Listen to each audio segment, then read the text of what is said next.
हर हर महादेव, जय माता की।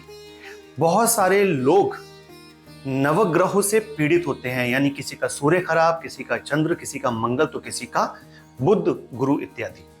अब एक ऐसा उपाय मैं आपको बता रहा हूं कि भगवान शिव की आप जो आराधना करते हैं, उसी पूजा में, उसी आराधना में अगर आप उस पत्र पुष्प को शामिल कर लेंगे तो आपका जो ग्रह खराब फल आपको दे रहा है वो शुभ होना शुरू हो जाएगा, क्योंकि भगवान सदाशिव की आराधना पूजा जो भी करता है उससे सारे ग्रह संतुष्ट रहते हैं। अब ऐसे में पूजा में आप एक ऐसी चीज को शामिल कर लीजिए जो उस पर्टिकुलर ग्रह से जुड़ी हुई हो, जिससे कि उसको चढ़ा के उसके द्वारा शिव जी का पूजन करके आप बहुत सुंदर फल प्राप्त कर सकते हैं। ये जो उपाय मैं दूंगा, अभी सावन का महीना चल रहा है, तो सावन के महीने में अगर आप इसको करते हैं तो बहुत अच्छा रहेगा, क्योंकि इसमें अधिक फल प्राप्त होता है। लेकिन इस सावन के महीने के बाद भी आप इस उपाय को छोड़ना मत और लगातार करते रहना। सावन के महीने से शुरुआत कर दो और फिर आगे तक करते रहना। अब अगर मैं इसमें से बात करूं सूर्य की, तो जब सूर्य खराब होता है तो कॉन्फिडेंस की कमी होती है, आत्मविश्वास गिरता है और मान सम्मान खराब होता है। तो अब ऐसे में भगवान सदाशिव पर आप सफेद आक, जो आक होता है, आक का पौधा, जिसको गांव की भाषा में अकौआ कहते हैं, वो दो तरह के होते हैं, एक जंगली होता है और एक सफेद पुष्प का होता है। ये सफेद पुष्प वाला जो आक है, जिस पे सफेद फूल आता है, अगर आप भगवान भोलेनाथ पर या तो रोजाना या रविवार के दिन अगर आप सफेद आक के फूल चढ़ाते हो तो आपका सूर्य शुभ होना शुरू हो जाता है। ये भगवान शिव को बहुत प्रिय भी है। नित्य कर्म पूजा प्रकाश में इसका जिक्र आता है, आक का फूल है उसके बारे में। तो भगवान शिव पर अगर आप सफेद आक चढ़ाते हो तो सूर्य मजबूत होगा, सूर्य शुभ हो जाएगा आपका। यदि चंद्रमा आपको लग रहा है कि कमजोर है कुंडली में या खराब फल चंद्रमा आपको दे रहा है, तो आपको बेला या चमेली, सफेद फूल बेला चमेली में से किसी का भी, यह लेकर के आप रोजाना भगवान शिव के पूजन में शामिल करिए, चढ़ाइए शिव जी पर, या सिर्फ सोमवार के दिन आप इसको चढ़ा सकते हो।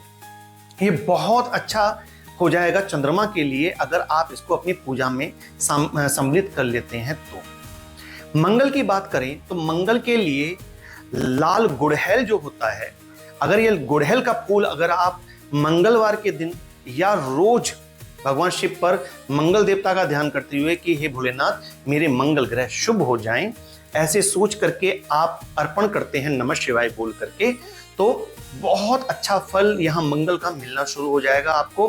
तो ये आप चढ़ा सकते हो। ये जन्म कुंडली में जो ग्रह खराब होते हैं ना, उनके दोषों की वजह से बड़ी जिंदगी में उठा पटक चलती रहती है, तो शिव जी की पूजा से इस प्रकार से आप उनको दूर कर सकते हैं। बुध के लिए बहुत सारी चीजें हैं। बुध के लिए बिलपत्र भी है, आप बिलपत्र चढ़ाते ही हैं पूजा में, वो चढ़ाइए। आप दुर्वा घास जो है, अगर आप ये शिव जी को बुधवार के दिन या नित्य प्रति आप दुर्वा चढ़ाते हो, या फिर आप अपामार्ग जो है, अपामार्ग तोड़ करके अगर उसके पत्ते चढ़ा देते हो शिव जी के ऊपर, तो भी बुध यहां से ठीक होना शुरू हो जाता है। ये बुध के लिए बहुत अच्छा है।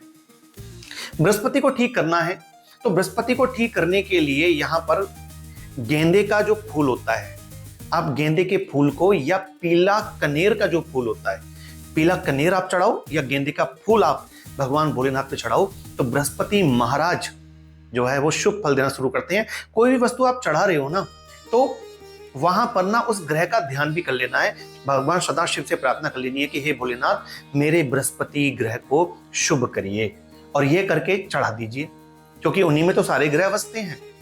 अब शुक्र की बात आती है। शुक्र के लिए सबसे अच्छा अगर मुझे कोई फूल लगता है तो वो लगता है सफेद गुलाब का फूल।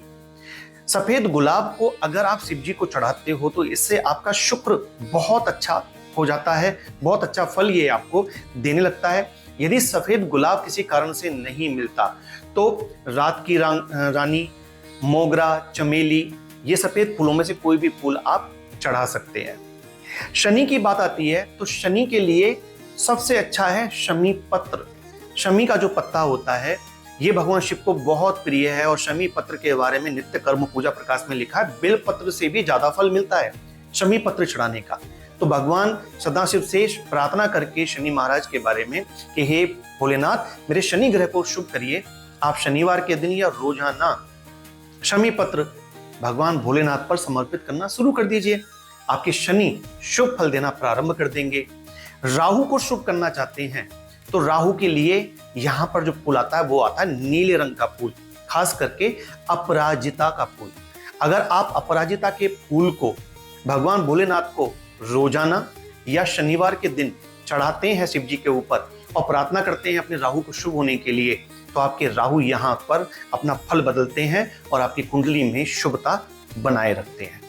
केतु को ठीक करने के लिए जो फूल आता है वो मौसम के हिसाब से मिलता है, इतनी आसानी से मिलता नहीं है, और वो होता है कुशा के ऊपर खिलने वाला फूल। जो कुशा होती है, दाव होती है, उसके ऊपर जो फूल खिलता है वो फूल चढ़ाया जाता है।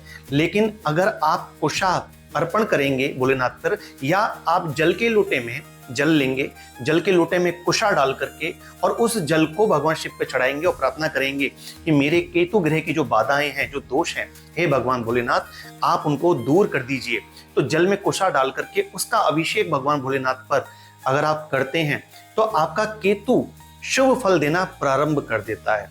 तो ये 9 ग्रहों को शुभ करने के लिए भगवान सदाशिव की पूजा आराधना से जुड़ी हुई 9 वस्तुएं हैं। अगर आप ये भगवान शिव पर अर्पण करते हैं पूरे भाव से, विश्वास से, तो ये आपके ग्रह अवश्य ही शुभ फल देने के लिए मजबूर हो जाते हैं, क्योंकि भगवान सदाशिव सदैव अपने भक्तों का कल्याण चाहते हैं। मुझे आप कमेंट में बताएं कि आपका कौन सा ग्रह खराब है जन्म कुंडली के अंदर, और आपके यहाँ आंख का जो पौधा है इसको किस नाम से जाना जाता है, क्योंकि और भी जो लोग हैं जो वीडियो देखेंगे उनको नहीं समझ में आ रहा होगा कि आंख का पौधा या मैंने और जो फूलों की बात की है वो आपके यहाँ पर किस नाम से जाना जाता है। तो आप कमेंट में लिखिए ताकि लोग कमेंट पढ़ के इसको समझ सकें। वीडियो को यहाँ तक देखा है तो हर हर महादेव जरूर लिखिएगा। जल्दी मिलता हूँ नई वीडियो में, तब तक अपना ध्यान रखिए। जय माता की, हर हर महादेव।